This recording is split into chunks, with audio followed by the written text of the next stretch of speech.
Do a cool guitar intro. Hey, what's happening, guys? It's Will Ripley here with Campfire Guitar Star.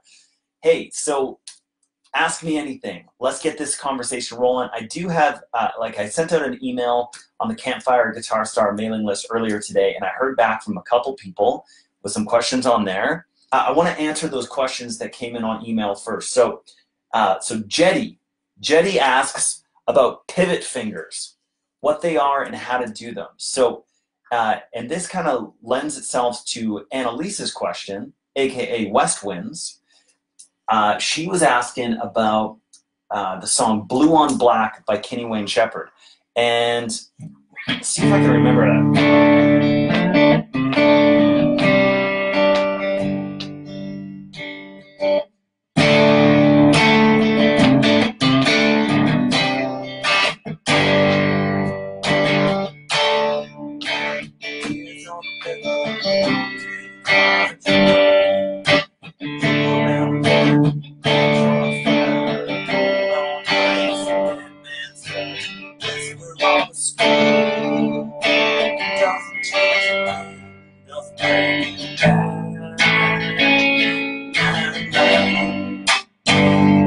Blue on black.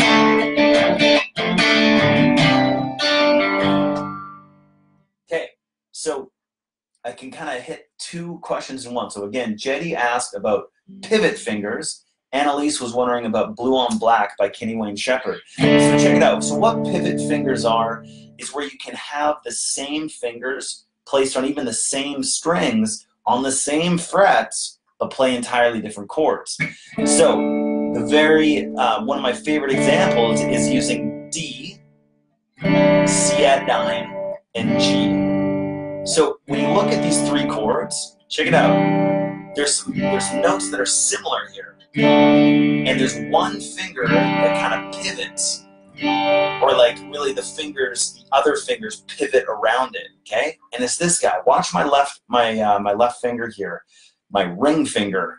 They even have a ring on it. So there you go. So there's my ring finger. Watch the ring finger. Is the ring finger moving? No, it ain't, right? So what that means is that my fingers are pivoting around this one finger. And there's a lot of examples of that. But one of my favorite examples is using D, C, and G. And in this case, I am playing a C add 9. And this is great too, because when you look at the C add 9 to G, we've got this thing going on here with my third and my fourth finger staying. Okay, so those are really the chords to Blue on Black.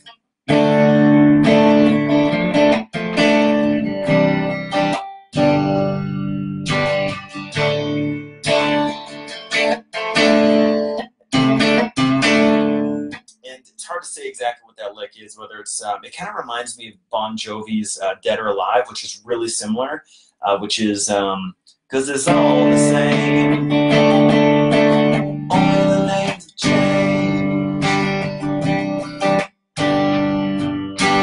F, F. Okay, so it's really similar in the system. We still get a D, C, and G. So look for those things. And another great example of this is the Cranberries' Zombie. So we're looking for these similar fingers, right? So we got E minor 7, C add 9, G, and a D sus over F sharp. So check out my ring finger, my pinky finger. Okay?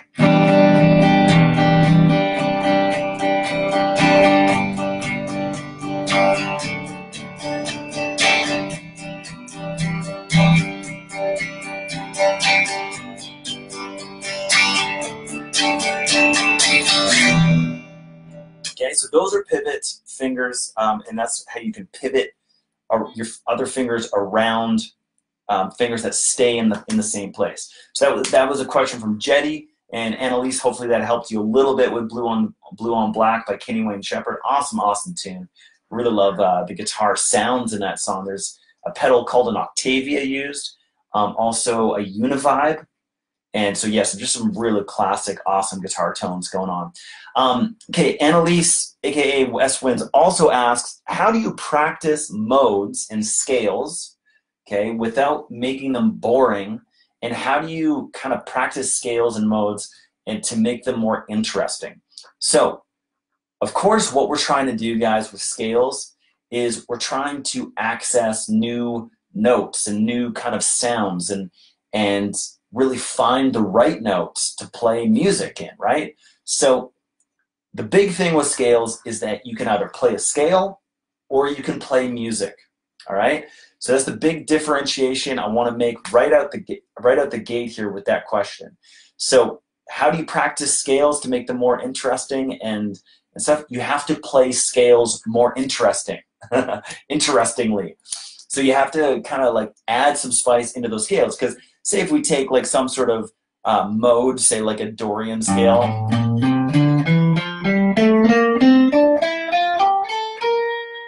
Okay, that sounds very scale-esque. It doesn't sound like I'm really playing music. Now, what you want to do is add in a few different techniques to scales. So you've got slides, hammer-ons, pull-offs, and bends. I'll say that one more time. Slides, hammer-ons, pull-offs, and bends. You get these 4 things into your playing, then scales start not sounding like scales. So what I mean is we can play a scale.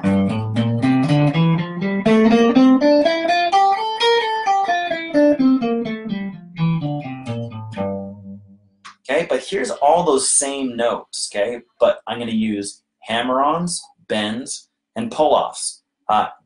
Slides, slides, hammer-ons, pull-offs, and bends. Okay, those are the 4 things, right? So now check it out. So here's a hammer-on.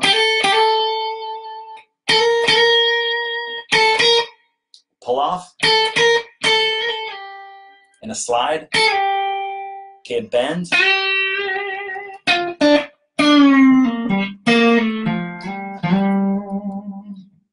And vibrato would be a kind of underneath the bend category. Okay, and also pre-bends, those would be under the bend category, where you pre-bend the string. Okay, vibrato. So check it out. So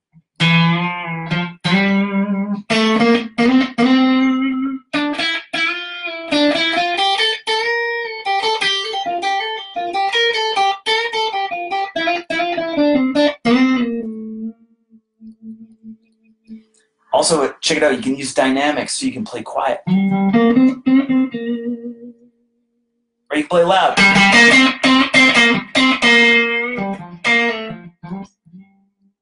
So use dynamics too.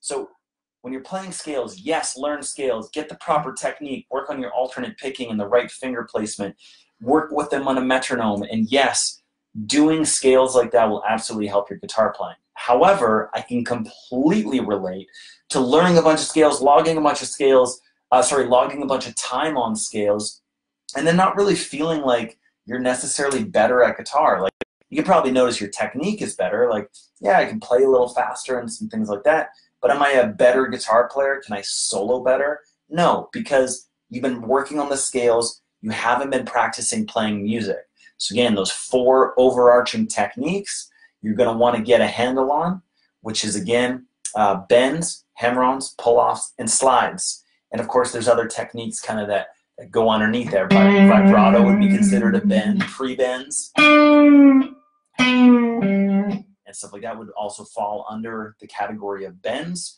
And so those are the techniques that you want to get involved, and then see if you can use those 4 kind of techniques on scales, and then see if you can apply the scales to music, okay? You know what I've been doing a lot lately is there's this great channel out there called Now You Shred. Now You Shred, okay? So check them out. There's a YouTube channel. I've been really enjoying their jam tracks. I'm not much of a jam track guy.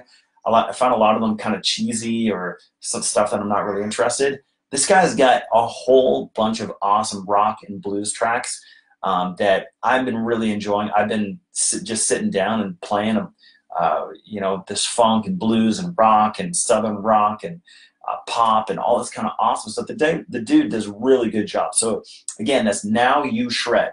Okay, so see if you can apply your scales to actual music. All right, so all right, let's go let's go through some of the. So, do you guys get the theme of today? Okay, it's ask me anything. I will answer any kind of questions about anything, including relationship advice. No, I will not. You do not want my relationship advice, but I do have some pretty good answers for guitar. I mean, I've been doing this for a while, so I hope that that I can answer your questions. People tell me I can answer their questions, and they've told me that for many, many years now. So, okay, Bill says, as a beginner, I am having a very hard time holding a guitar on my right leg, much less stress left leg. Am I doing something wrong? Okay, this is a pretty good question, and I've been thinking about guitar posture a lot because, as you can imagine, you get this thin piece of leather going across your shoulder, and I've been like, I'm in my 30s now. I've been playing guitar since I was 9. I've had a 10-pound weight on my left shoulder for a lot of years now, and I'm having like problems with my shoulder and some things like that. It's been going on for a few years, okay? And so I've been thinking a lot about guitar posture, okay? I personally hate sitting like this. It just, what happens to me is my left hand starts reaching more, whereas my right hand feels very nice, okay? There's no doubt that the right hand feels very good in that position, but I don't like how my left hand is reaching, okay? With your right leg, try getting that guitar a few inches away from your body. So I'll give you a little side profile here. So I'm not too far away, okay? It's like if this is super close to your body, just like an inch or two away, roll that guitar back into your body. Hey, relax, sit back in your chair. You don't have to be curled over and looking like you will not become a better guitar player with your face closer to the fretboard. That makes sense, right? Like you will not be able to play better like this. All that's doing, rounding your back, rounding your neck, and just making no magic happen, okay? Roll those shoulders back. Tuck that chin in, okay? Find a relaxed, comfortable posture where your head will sit on your body in an okay way. Relax those shoulders. Don't pump them up and tighten them up. And then you want to get your right hand planted so that you don't have to hold your arm up, okay? So this is one of the biggest things that people are so grateful for in our Campfire Guitar Star lessons. It's just this one simple tip, is resting the heel of your hand on the bridge of the guitar. Because what that does is instead of holding your arm up like this the whole time, then you actually have somewhere to rest it. And on acoustic guitar, you even have a place to rest kind of your bicep, like somewhere to rest your arm, okay? So, Bill, let me know if that helps you at all.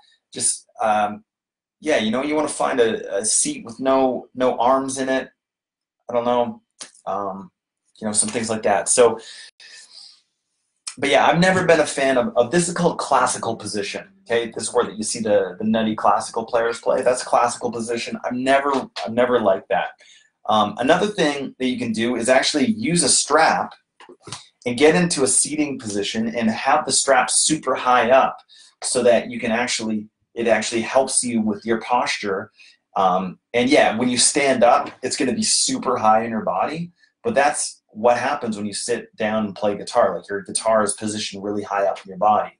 Whereas a lot of people, when they use a strap, they try to go for the low rider badass look, but they can't play because they've always practiced like up here. But anyways, try using a strap sitting down. That might help you too. Okay, Matt McDonald. Matt McDonald asks how to deal with nerves. Okay, this is a very common thing because, of course, with the guitar, we want to be able to perform for our friends and family, right? Everybody wants to play for your friends and family, but man, how are you supposed to play for your friends and family if you're nervous, if it doesn't feel good, all that kind of stuff, okay?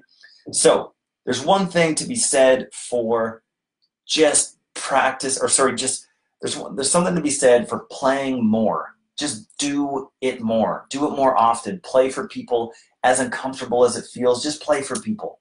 Just do it more and more and more often.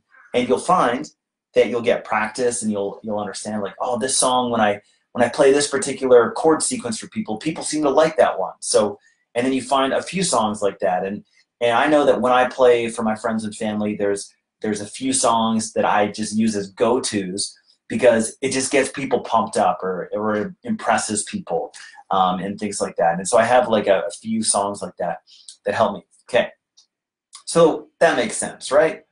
However, here's another different way of looking at it, Matt McDonald. If you have nerves, if you're nervous playing for people, it may be because you're not practiced enough. Okay, if you really own something, like say if somebody were to say to you, Matt McDonald, stand up, walk to the kitchen, get yourself a glass of water, and come back down and sit down. Would you be nervous doing that? No, because you've done it a million times, right? And you're comfortable with those movements. So now with guitar, if you're really feeling like, oh God, like can I do this? It could be because you're just not really super comfortable or practiced enough. So nothing beats practice, right? So just keep that in mind. And when you really, really own something, if you really know you can play something well, you won't be that nervous to play it in front of people. So hopefully that gives you a couple of tips there. Paul Burkett asks, what's the best way to learn how to tune by ear?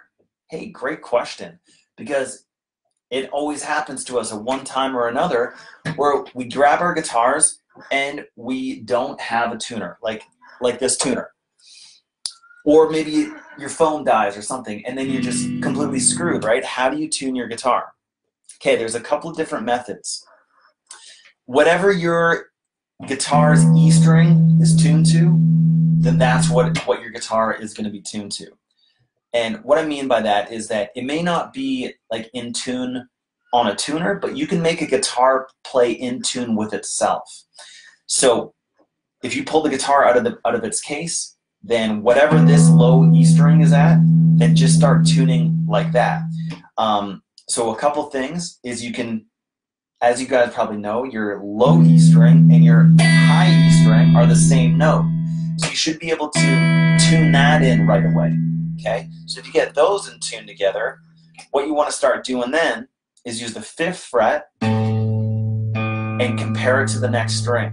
Okay? And so I just randomly tune this out. So now you're wondering, okay, here's the note that I want, and here's the note that I need to tune. So we've got boom, boom, boom, boom, right? So what that means is that this note is lower. What we want to do is make it the same as the first one. So here's the first note, and here's the next note. So we want to bring this note up. So we're going to tune it a little bit. And one thing that you can do is actually let those things ring, bring your hand over in tune. Another technique is to use harmonics. So you can use a harmonic on the 5th fret and a harmonic off the 7th fret. Again. Okay, try that on the next string. Okay, so I might reach over, and while the string is ringing, it's a little hard with my reverse headstock on this guitar, but. And so you're just trying to get rid of that wobble so that when you play them together, they sound like the same note. So you could almost trick somebody. Like if I were to blindfold you and say, hey, is this one note or two? You might say, that sounds like one string, right? That sounds like one note. Haha, tricked you, right? Because they're super in tune with each other. So 5th fret, 5th fret, 5th fret. Got to switch to the 4th fret on the G string. Okay, so that would be the method. And again, like I say, you can use harmonics. I am not getting a great harmonic. It works a little better on acoustic. You hit the the 5th fret harmonic and the 7th fret harmonic, and same thing. You try to make those two notes sound in tune together. Another concept is to actually just play a chord and just make the tweaks as you need to. So this one is still a little out of tune.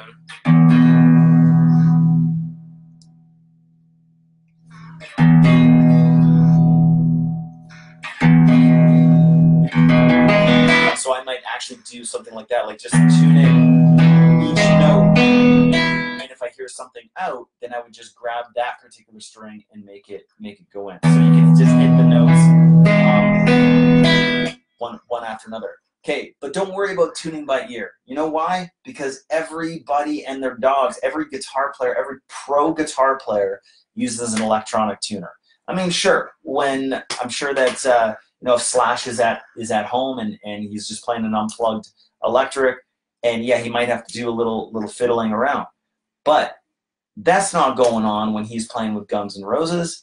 There's a dude with an electronic tuner honing it in perfectly. So that doesn't. So if Slash and all the pros are using electronic tuners, don't you think you should be too? Makes sense, right? So don't worry about it too much, especially as a beginner. Work with, you know, download them on your phone. Get them, buy an electronic tuner. Just really use an electronic tuner and try to have that with you all the time. But certainly, there will be times if you don't know how to tune and you need to tune, you'll be really SOL, right? Here, let me grab my my charger here, guys. Keep these questions coming, though. This is awesome. And hopefully, you know, like everybody has these questions, right? So I think it's really good that that you guys are asking these. I just realized I'm going to plug in my charger, and I'm going to lose you guys if I don't put in this this charger here. So keep the questions coming, guys. And so let's keep it going. All right. I think Ted is asking, how am I? How you, why? How you, why? Ted, I think you're saying, how are you?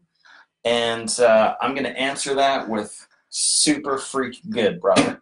Ted's one of our one-on-one students, actually. We do one-on-one lessons here, Campfire Guitar Star, and Ted's taking lessons with Mike. He's also building a telly. And yeah, Ted, so rock on, brother. Okay, Tim asks, Tim is looking for tips on holding my fretting hand. By the time I form the chord, my wrist seems really twisted up. All right, so what you're making me think of immediately, Tim, is the difference between, okay, let's back up. He says in brackets, I am very new. So Tim's very new at guitar, and he's trying to play chords, okay? Okay, Tim, I'm going to suggest something to you. As a brand new beginning guitar player, don't play chords. Don't play them. Don't play chords, okay? If you're brand new to guitar, the last thing that you need to be doing is trying to organize all 4 of your fingers into a thing, doing a strum pattern, and then somehow switching to the next chord. That's like one of the worst things that a beginner guitar player can do. And that's why in my 5-minute guitar system and my insanely popular YouTube video that has almost 2 million views on it, I don't teach any chords. I teach riffs. Okay, so the 5-minute guitar system. Who here has the 5-minute guitar system? Let me know if I've shipped you this book. And it comes with the video course as well. It's all for free. Okay, the book's free. You just have to pay for the shipping, and you can just get the videos if you don't want to pay for the shipping for the book. But of course, the book's pretty cool to have. But this is a beginner guitar system. Okay, so what you guys want to do is don't play chords.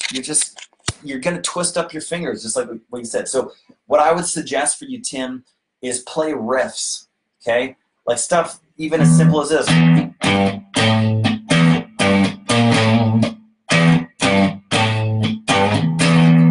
My fingers aren't getting twisted up. They can't get twisted up. I'm playing one note at a time. Okay, so I have a bunch of videos on awesome little riffs that you can play, and that's just one of the riffs. I've got 4 videos out that are all super popular on YouTube. Called, if you just search up "super easy electric guitar songs," you'll find me. You'll find those videos, and then yeah, definitely check out Campfire Guitar Star and get the 5-minute guitar system. But yeah, we'll start with riffs, okay? Okay, but to answer your question, okay, Tim asks, looking for tips on holding my fretting hand. By the time I form the chord, my wrist seems really twisted up. Okay, so you're making me think of having your thumb on the back of the neck or your palm in the back of the neck for your chords. Eventually what you want to do, see when I switch chords, my thumb's always up here, okay? Now for beginners, you might need a little bit of extra help and get that thumb in the back of the neck so you can kind of squeeze your fingers into the fretboard.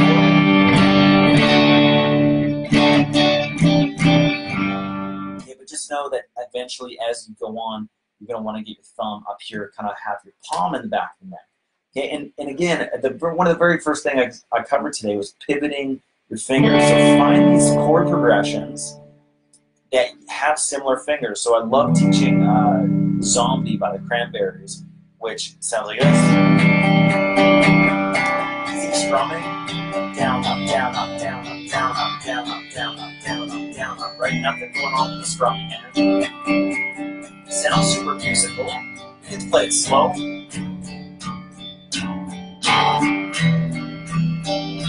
And check out my third and fourth fingers. They're not moving. And I'm just moving my first and second finger in super easy ways, okay? And not big, complicated, twisting ways. So when you're playing chords, find songs. And again, I got a bunch of songs in the 5-minute guitar system. You'll find our videos on YouTube. We release all kinds of videos on suggestions for finding super easy songs that are exactly in this realm, okay? So hopefully that helps you, Tim. I hear you though, man. Chords can be super tough, and that's why I don't teach them to any brand new beginner students, okay? Vicki Miller.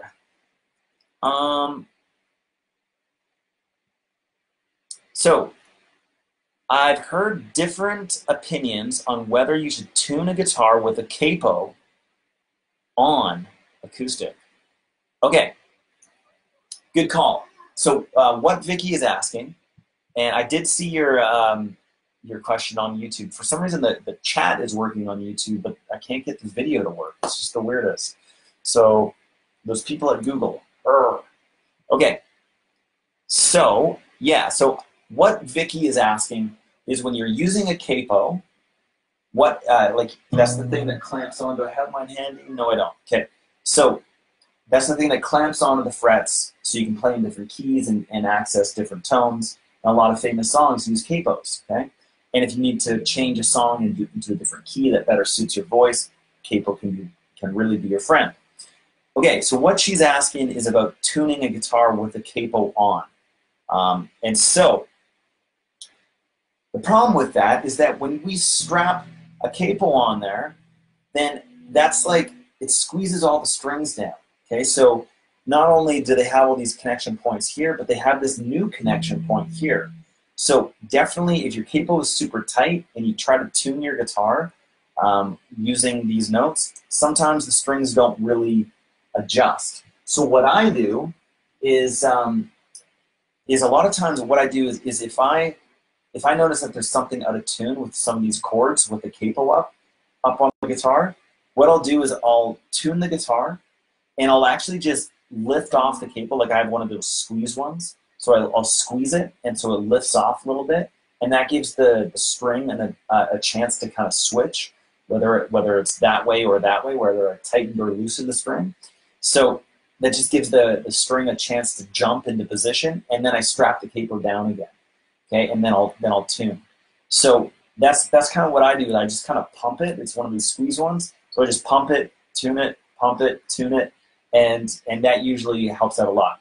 Also, what you should know is that the intonation can change on your guitar. So even though your guitar may be in perfect tune, if you pop a capo up on the 7th fret and do it the same kind of G chord, it might sound totally out of tune. So you have to tune your guitar, okay?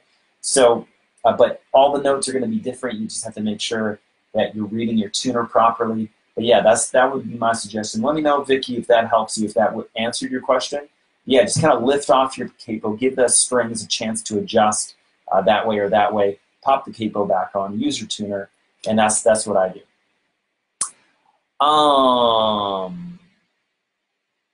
Michelle Davis asks, there are different types of slides too? Okay, I don't know if that's a question. Darlene asks, any tips for picking the correct strings when playing? Great question. I do fine on scales, but when I have to skip around, I make mistakes. What's up, Troy Zakowski? He's my friend from music college. Say hi, Troy, if you're still here. Okay, so Darlene asked, any tips for picking the correct strings when playing? Awesome question. And yes, skipping strings can be really difficult, and certainly playing and skipping strings, you'll end up with some mistakes, and nobody wants that, right? Okay, so check it out. One of my favorite tunes for working on this is Sweet Child of Mine, okay? Because if you just stay right there, the thing is that you're skipping strings. So what that means is that in this case, I've got my D string note, and then I've got my B string. So I'm actually skipping over the G string, okay? And that's a bigger movement for your right hand. So there's a couple things, Darlene, and everybody else who plays guitar, you're gonna wanna know about this. Get that right hand planted. I actually talked about this a few minutes ago, answering another question. Get that right hand planted. If you're trying to pick strings, whether that's with a scale or with a riff, and your hand is floating, okay, it's going to be really hard to hit the right strings. You're going to hit the wrong strings because there's no stabilization with your right hand. Okay, so what you're going to want to do is get that heel of your hand, plant it on the bridge, okay, and this works for acoustic and electric. So the bridge is just this section back here. You get that heel of your hand planted. And some people use the side of their pinky finger, okay? You can get that hand planted, or that part of your hand planted as well. So whatever will get that right hand stabilized, okay? And I find that when I'm sitting down, I use more of my heel. And when I'm standing up and my guitar's a little lower, I opt for that side of my pinky finger, okay? So it just depends on the sitting position of where your guitar is. And so that's going to be the big key secret, okay? And then what you're going to want to do is find a riff, and I would really suggest for anybody to learn the intro to Sweet Child of Mine, and just for the sake of practicing this, because I don't know if you know the story of Sweet Child of Mine, but it actually started out as a finger exercise that Slash was doing. And one of the band members overheard him playing it and was like, hey, you should probably remember that. That sounds kind of cool. And fast forward, one of the biggest songs ever written, one of the most famous songs ever, right? So Slash was sitting there working on string skipping and working on this little pattern that's outlining a D major chord. You can just sit on things like this too. Okay, and just find those little picking areas. But yeah, you want to get that right hand planted. Okay, that's the big thing. Adam asked, what's the YouTube video name you do? It's called Super Easy Electric Guitar Songs. Super Easy Electric Guitar Songs. If you just search that in YouTube, you'll find it. Again, my company is Campfire Guitar Star, and Mike B and myself, we released a ton of videos, and we've been doing this for a bunch of years. And you can get our entire beginner guitar system called 5 Minute Guitar. It's a book and a video course. You can get one or the other. Of course, they go together like peanut butter and jam. So yeah, I actually looked today. I've shipped 1,400 copies around the world of this book, and it's been less than 2 years. So that's pretty cool. I was just looking at that stat today. So anyways, and the feedback has been really awesome. People really dig this beginner guitar system. So our video on Campfire Guitar Star YouTube channel called Super Easy Electric Guitar Songs.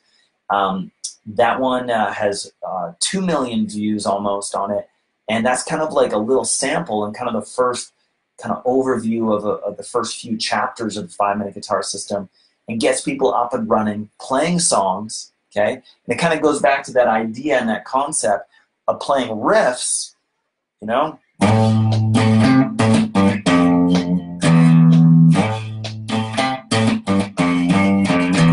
So, Seven Nation Army by the White Stripes. That's cool. Hey, it's pretty easy. That's awesome. Play music that's easy. It will be fun.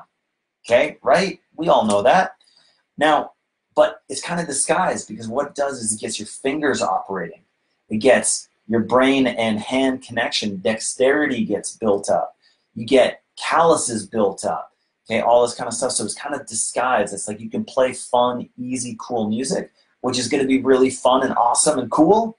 And then, but also you're going to be developing all the finger strength, dexterity, calluses, coordination, all that kind of stuff, okay? So if you learn a bunch of these songs, again, we have like a ton of them in the 5-minute guitar system, and then you'll find more of these riff-style videos that we do on the Campfire Guitar Star YouTube channel. But yeah, so that's how I love to start out brand new beginner guitar students. And then, but the 5-minute guitar system goes into power chords, all kinds of cool power chord songs. So that can be stuff like,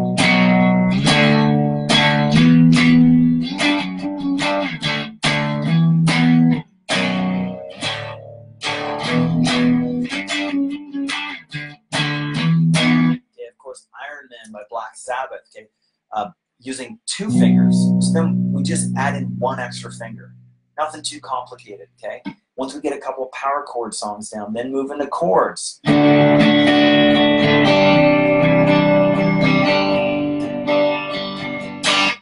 I'll show you all kinds of chords, how to switch chords, how to strum chords, some cool classic songs. Using those, and we talked about this a few times, those pivoting fingers where you find the finger that stays there throughout a bunch of different chords, okay? And then, of course, there's bar chords.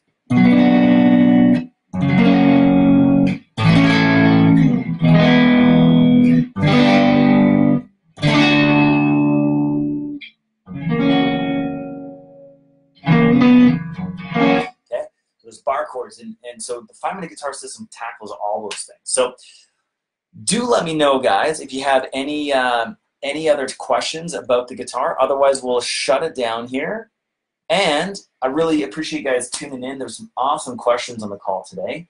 And if you're not on the mailing list, hop over to campfireguitarstar.com, get this free course. And then what we do is every time we release a video or go live, we send out reminders and just send you the links that you need to get the free content and stuff like that. And then if you want to step it up, if you want to get our acoustic program, if you want to get our rock program, our blues program, if you want to get one-on-one lessons with the team, we've got those solutions for you too. And that's done all through Campfire Guitar Star. So guys, I'm going to shut it down. I appreciate all the comments and questions. And of course, this video will be up and available for replay. So if you watch this and it's not Wednesday at 8 p.m. Eastern Time, still type in your questions. I'll find your comments here and do my best to answer them. So tune in. We've got some new lessons coming out this weekend. So again, hop over to campfireguitarstar.com, get on the mailing list, and you don't want to miss the stuff that Mike B and myself are releasing. We've been doing something totally different lately in the last couple weeks. And we got some brand new videos coming out that are just like, it's not so much about how to play a song, because we have like hundreds of those videos out. We're kind of tackling more of like the time aspect, how to find more time, how to get more time, how to practice, what to practice, how to actually achieve your guitar goals, okay? And yes, we're getting into some just a totally different territory about kind of the mindset and more so the mindset of a guitarist and how to reach your guitar goals, okay? So stay tuned for that. Thanks for joining me, guys. Keep on ripping it up and rock on. Later.